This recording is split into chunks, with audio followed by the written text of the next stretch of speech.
Welcome to a bonus episode of Portugal The Simple Life. We take a look back at some of our favorite interviews over the last 2 years, where our guests talk about and reveal why Portugal may be a small country, but is a country with a big, big heart. First up, we have rescued jet ski driver Sergio Cosme about helping Ricardo Koxa get back into the water and break the world record for the biggest wave ever surfed. To refer something in my life, or I need to put the record with Koxa. The record with Koxa, it's not only a surfable wave. It's a big story behind that, because Koxa almost died 2 years before, in 2014, 3 years before, almost died there. And all the years after that, that he was a different Koxa. He always wanted to stay out, almost, I say this, yeah, probably not the correct, but just to understand, he almost gets excuses to don't go to the water. You know, it's a kind of thing that just you to understand his state of mind. He was really scared about Nazaré, and it was a huge process to him, of course, and for me, because I was his partner, and of course my partner, even if he's driving or surfing, if he's not comfortable, if he's afraid, it's not good, not for him and not for me. And it was the thing that I didn't want to do with Koxa those days. I wanted to be there. I wanted to Koxa to return being Koxa that I knew before, not without fear, because I think fear is one thing that should be present with us every time. Not a fear to break you, and not a fear to go like no fear, you know. So you put the fear in the balance, it should be balanced, you know. Normally I say that the fear makes you paying more attention, makes you doing better decisions. Oh, when it's not too much and not too less, of course. And it's why one of the best or one of the most important moments, because it was not just put Koxa on the wave. It was all the work that we've done before, and at that day, my first surfer, it was António Silva, the Portuguese António Silva, and he told me, Sergio, I always ask myself what they want to do, what they are comfortable to do. If you want to go deeper, if you want to catch the wave behind the peak or in the shoulder, or a bigger one or a smaller one. So I always ask, and Antonio told me, Sergio, let's some steps, because I don't do surf. He came from an injury, so okay. I told him, okay, it's better for you. Let's put some steps. And in the end, he was surfing like normal. And second guy was Koxa, and I asked to Koxa, what do you want to do? And Sergio, I want the biggest one. And I asked him, the Big Mama? And yes, Big Mama. So I know what you mean, and you understand that you probably need to wait a long time. Okay? Sergio, no worries for me. And Koxa that day catch one wave. And he spent 1.5 hours in the rope, catch one wave, and he took the record. And about the Next, Daniel Rodrigues, an award-winning photographer, on what it takes to get up close and personal with some of the world's most recluse people groups. Kind of the work, but 98% of my photos are with the 35 mm lens, so okay. I need to be really, really, really close to the subject, because if you can see on my photos, I'm always really near with the people, and that you need to talk. I really like to talk. Like sometimes when I do a story about someone, I know I will be like 3 weeks with that people, with that person. So like the first 2-3 days, I don't take photos. Only stay there, talk to them, try to know about our life. I tell a lot of my life because it's very important. Okay, you are there to take photos of them and to know about their life, but it's very important if they also know you. So I arrive there, I talk about me, I talk about them, and sometimes it's 3 days without taking photos, only talking with them. And it's like you are making a friend, and after that you are friends, and it's really easy. Sometimes it's not easy, but it's easier if you have this connection, and it's not like it's a photographer, he came here only to take photos and it go away. No, you build a relationship with the people, and it's easier after that to take photos and to approach the people and make the photos. Former rugby captain and centurion Vasco Uva recalls Portugal's only appearance at a Rugby World Cup. Well, for me as a South African, the thing that I loved was you scored points against New Zealand. So that was fantastic. But and we'll talk about that. But the other was just the passion that you guys had, and how you stuck together, how you played for each other, how you never gave up, and the national anthem. And Vasco, I don't know if you would let me, I'm going to just play a video, and we can just watch it quickly because I'd love people just to see what I'm talking about. Is that okay? Yeah, for sure. In any game is the national anthem, and Portugal, you can imagine in their first appearance in a World Cup, are going to be feeling so emotional and so charged up now.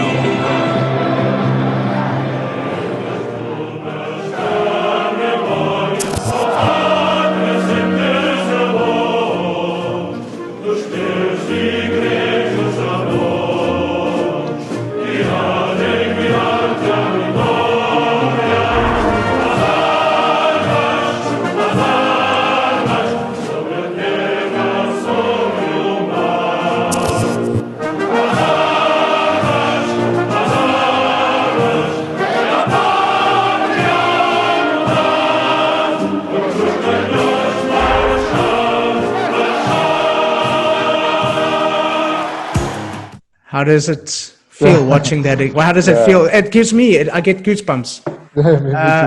How does it make you feel to watch that again? It's really good. It starts to start to remember what I felt on that day and what it was for us as a Portugal rugby team to present at the World Cup. It's really good, and I remember perfectly that day, the way that we entered on the field, the amount of people that were in the stadium supporting us. It was the first time that we had not all, but the majority of the stadium supporting us, because France has a lot of Portuguese based Portuguese living there. So it's really awesome to see that once again and to remember what we have felt on that day. For me, obviously the New Zealand game which was really important. But the Scotland game, which is one of that brings me more memories, because it was the first, and it was at that time that I really felt that the country of Portugal was behind us, supporting us on the World Cup. When I felt that we were not only playing to our families, but also to a big country which was supporting us at that time. And Michelin star chef Hans Neuner shares how the Portuguese people have influenced and inspired him. Yeah, no, I mean, for me, at the first lockdown especially, we went to areas where we probably wouldn't went before because there's nothing going on, And especially in those areas, like in some Alentejo areas or up north in Chaves and all this Alto Tâmega, I mean, there's people this is very, very hard to describe, that people are so welcoming and so friendly that you are actually, I mostly when that happens, I'm very ashamed, because where we come from, we're always a little bit colder, we check the people out first, and if you know them, then we also can be very warm. But up there in the north, in some areas, they are so amazingly friendly that you nearly cry when you have to leave, because you feel so sorry that you have to leave them alone. And they give you the feeling, unbelievable, that the best what could happen in the world is that you are come around the corner, you know what I mean? And that's unbelievable. As I had moments with some farmers, we work all day on the farm, and then we eat with them, and then the next day you go to the next, and then they give you the stuff with them, and they are not the richest. You know what I mean? They have, but still they would share their last sock if they had to, you know. And that's no, people are, I think that's the biggest plus of the country. I mean, I don't say that very often, but the planet itself is beautiful anywhere. It's in South Africa, also beautiful, in Austria. You know, that's beautiful. Beautiful is nature. But the people down in Portugal are amazingly welcoming and friendly and unbelievable. I've been to 108 countries, and like this, I have never seen it. Maybe it's also because I'm here for a while, but no, I've been this, how do you call this? Alto, above Chaves, you know, up in the north, Chaves, and then up there, this Alto Tamegao, how you call it? Unbelievable. We had a moment, there's all these super old stone houses made out of stone, yeah? And we drove with our 3 cars to this little village, and then there was a very old gentleman sitting with his stick, and I think his traditional clothes. And I said, "Come on, stop! I want to ask him for a picture." And then I went there, I'm very shy, and I sit and asked him if I can have a picture. And he didn't say anything; he just stood up and left. And I said, fuck, maybe that was too much, you know. I shouldn't have done that.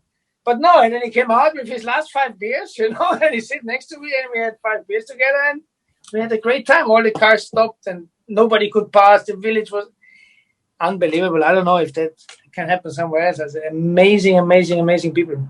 Unbelievable.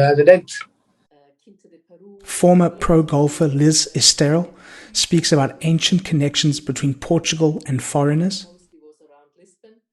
And then last time we played up in Porto, which is great. I mean, you think you're in Scotland. I was amazed. You know, you go out Estrela. It's like a links course. It's stunning, you know. So it's a really and also Porto, the older Porto Golf Club. I mean, you feel like you're going into a British club. It's like back in time, you know. It's a very British feel to it. And we got talking to one guy, and he actually said they had the longest running golf tournament in the world. You know, because I guess if I remember correctly, he said when the English came over to the port factories and they were working there, they obviously, you know, brought golf as well to Portugal, and they had, even through the war and the revolution, they had without a break the longest running golf tournaments. There's tournaments who are established earlier, but they had always a break in war and Portugal, and it's very stunning, you know. I took loads of pictures there just because you feel like you're somewhere in the UK, you know, the whole feel, and really nice up there as well. I can only recommend it. Not this time of the year, but, you know, May time. It was a challenge. And one of the godfathers of the startup scene in Portugal sheds light on why he helped young entrepreneurs during one of the most volatile times in recent Portuguese history. To help people get back on their feet. I think we all had friends that were going through a tough time, and I was listening to a lot of friends and people that I knew or friends of friends, and everyone was like, either, I remember cases where families were separated because there was no work here and the companies were forcing their employees to go work abroad to get money for the company. And people would go for months to, a lot of them went to Angola or Mozambique and or even Brazil. And there was a lot of disenchantment with that part. And also people were afraid of making a mistake at their job and being fired. And that was like scary also, because people were like, it's going to take months, years to get a new job. And the conditions in Portugal were like, we were bankrupt. Everyone was like, it's going to take years for us to get out of this hole. The government was very direct in saying this is going to take years. So everyone was afraid of the future. And so we needed to provide some light, some hope, especially for this young generation, that a lot of them were entering into the job market and then suddenly getting this wall in front of them, impossible to climb.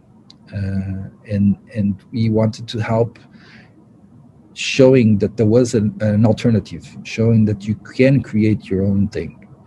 And I think one of the things that really worked was because a lot of the businesses that were started, and of course, you know that startups, I mean, a lot of them, the good percentage dies after a few years or after a year.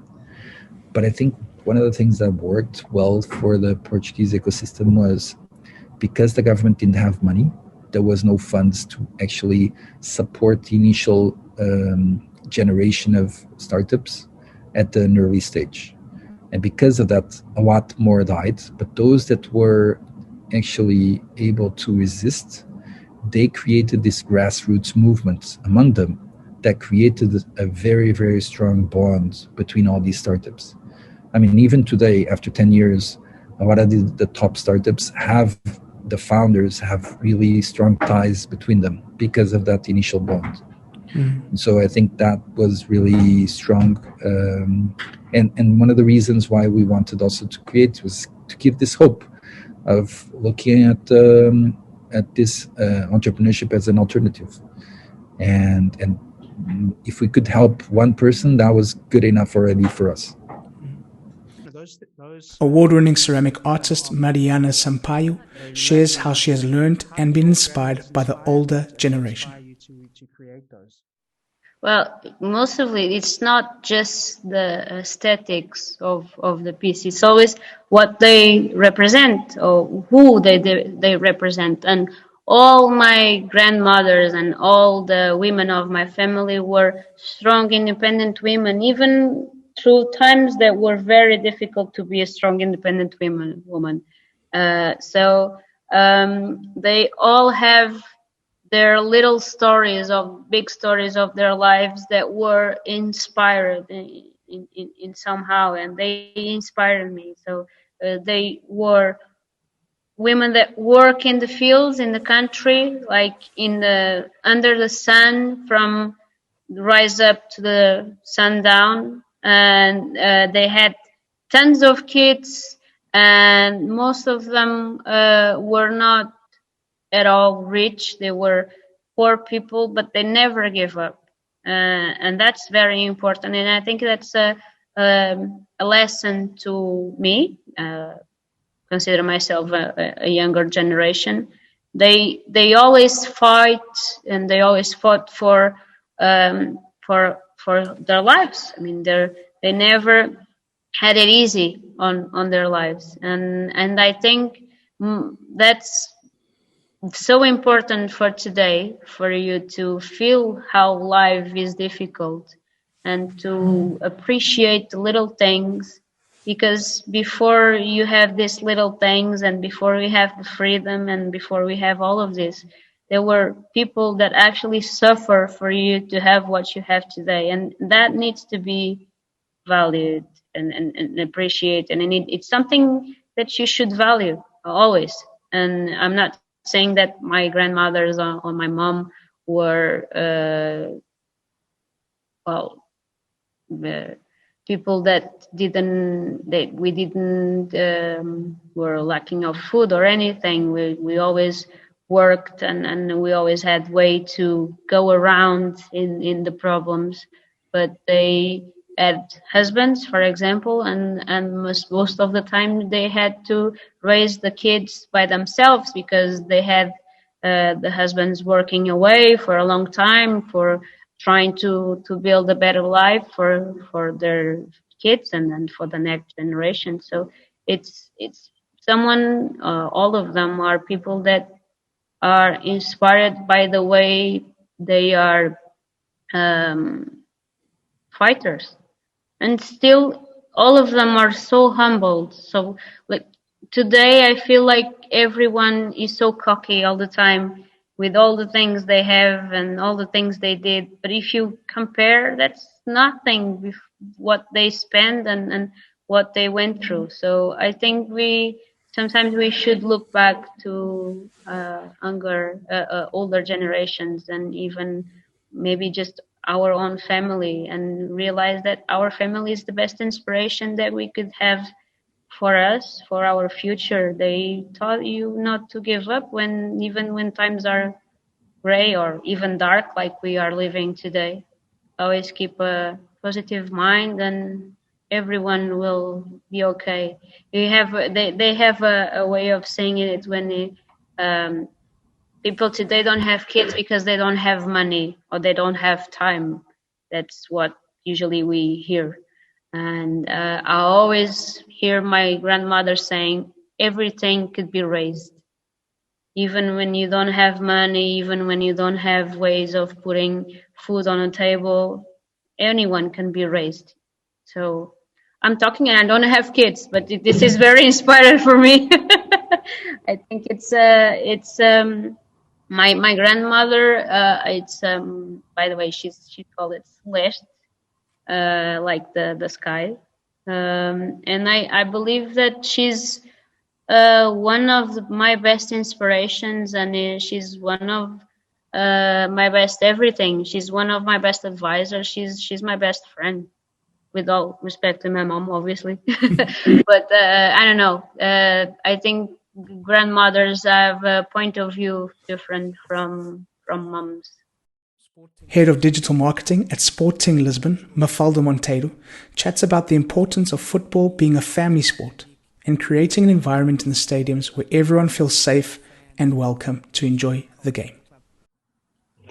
So I think that, first of all, football is a family game. Okay, it's something that has to be. You have to deal with it as a family game. So you have to make to adapt the environment for a 70-year-old person to be able to go to the stadium, a 50-year-old person, and a 4-year-old boy. Okay, so I think that is definitely how we work.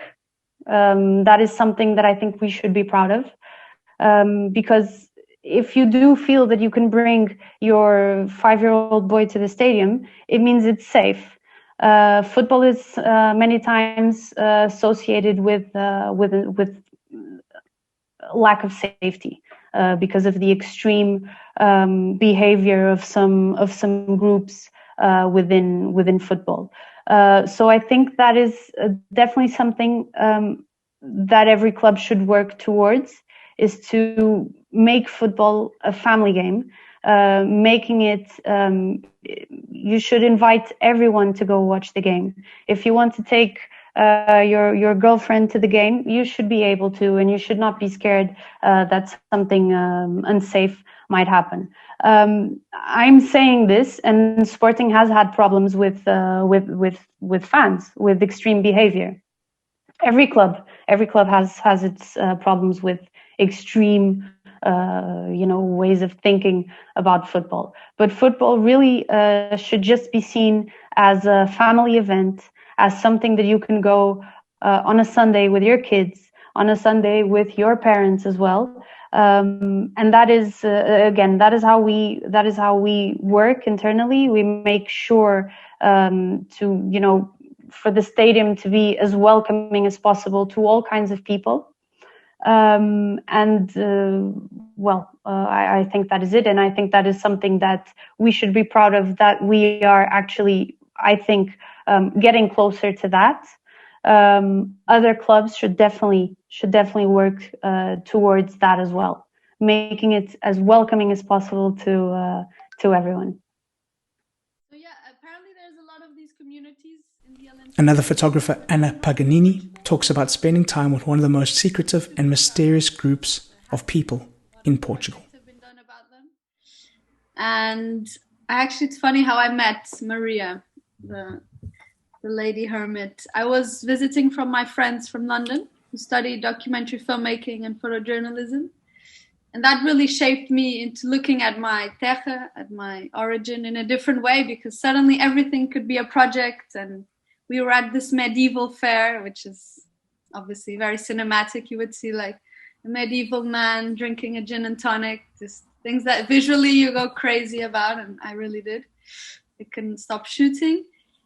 And I met this hermit lady. I asked her to photograph me. I asked her permission to take a picture. And she turned her back to me. And then I bought like this soap or these medieval products, I'm not sure. And she let me take a picture.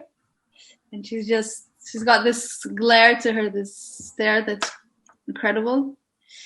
And I found out she lived with a hermit, and there were quite these famous hermits.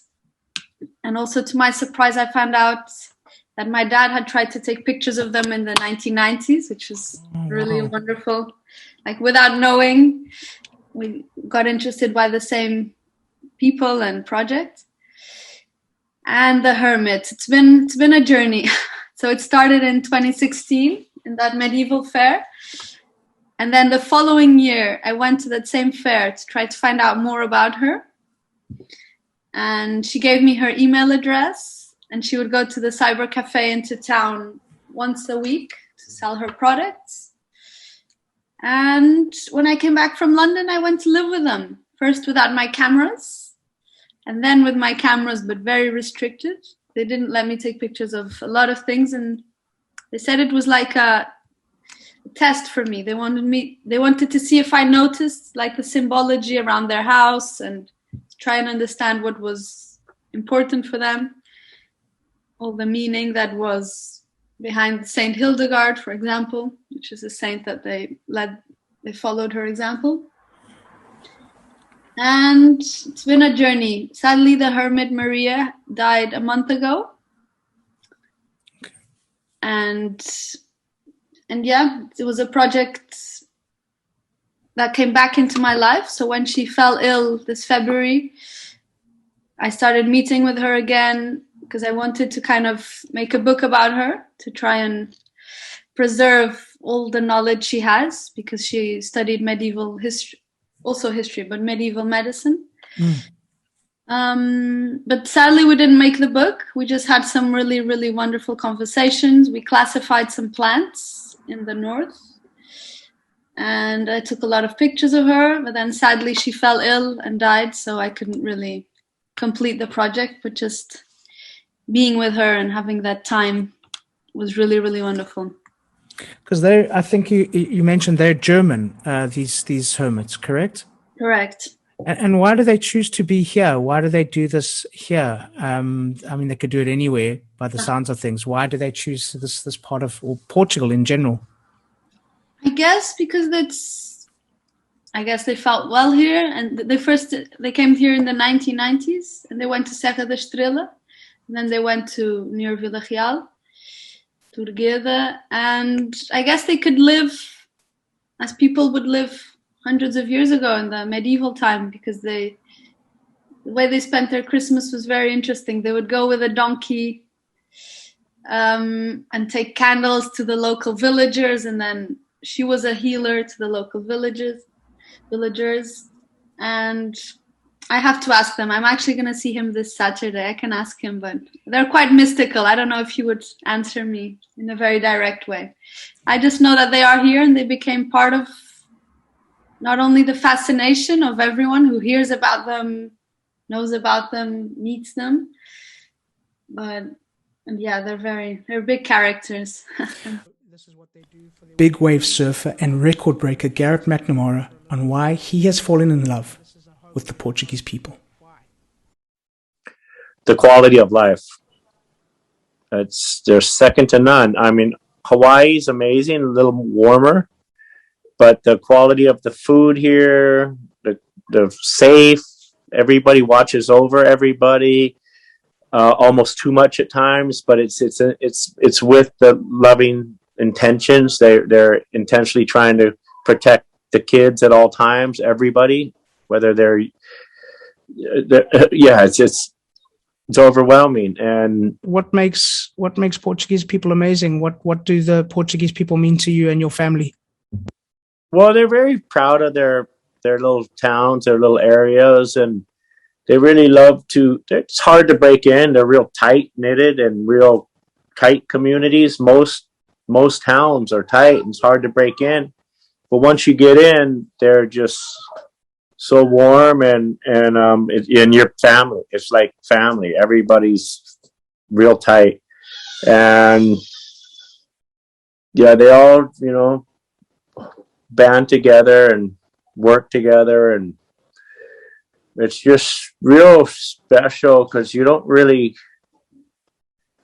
feel that in the States. In the States, it's more, I don't know, more me, I, and more looking down at the next person to see if he has a better car or whatever. It's like here, it's everybody works together.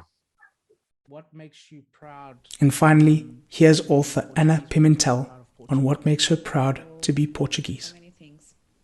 You know, I like the way we feel things. I like the way we feel things. I think we are not superficial. We feel things deeply. When we laugh deeply, and when we cry deeply. You know, like I don't like football, for instance. I don't like football. I have my my team, but I don't go to the stadium. I don't see the matches. But it's really incredible that when we have a victory, everyone has a victory. Even when people, I'm saying football because it's like the perfect example of everything. I don't see it, but if Portugal wins, I'm really happy. And if Portugal loses, I'm really sad. And I think that the way we feel things, it's really expressed on our culture, on our books, on our writers, on our songs. And if you hear a Portuguese song, and if you read a Portuguese book, a fiction book, a poetry book, you feel this deepness of our feelings. And I believe that that's really beautiful. I believe that we have this like melancholia or this, I don't know if nostalgia, I don't know what it is, but we have it. And I don't see it in other countries. Maybe there is, I don't know how, I don't know a lot of them. I just know a few. But I think that's something that we have and that's unique and that I'm really proud. It's the way we feel things. So thank you once again to all our guests, and thank you to all of you for listening. Please subscribe, share with your friends, give us a thumbs up, and please leave a comment or a review. We'd love to hear from you. We'll be back next week with another bonus episode. And as we say in Portugal, grande abraço. Welcome to the simple life.